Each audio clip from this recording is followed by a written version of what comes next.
Už som stará a trošičku premýšľam o tom všeličom, že vlastne ako to bolo.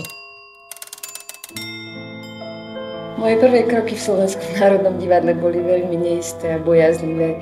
Mala som z toho veľký strach. Poďte ten kvet bez páru otrhnúci skvelý. A chcela som stále z toho divadla odísť, čiže nič som nebrala vážne. Pani Vilma Javnická vtedy povedala, že ja vám urobím horoskop. Napísala mi, že celý môj život ma budú prenasledovať obrovské pády. Fatálne pády. Na javisku som spadla 3-krát, som sa dolámala. Bože, čo to robím? Vyšla som na generálku ráno, maskerka mi robila príčesť a tie moje vlasy jej zostali v rukách. Moje vlastné vlasy. Ty odrazu nevieš hovoriť! Mnohé veci ja mám vymazané, čo sa týka profesie, pretože vtedy bolo najdôležitejšie moje súkromie. Chceš tam robiť v tom divadle tak ako potom s tou rodinou. Čo? A ako to spraviť?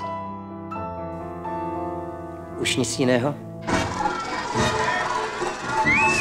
Ja som sa nesmiala.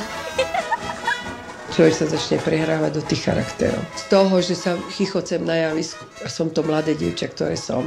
Ale tie charakterové role už vyžadujú ďaleko viacej. No a tam potom sa rozhoduje, či to bude ešte chvíľku zaujímavé, alebo nie. Slnko v sieti získava Emília Vášáriová.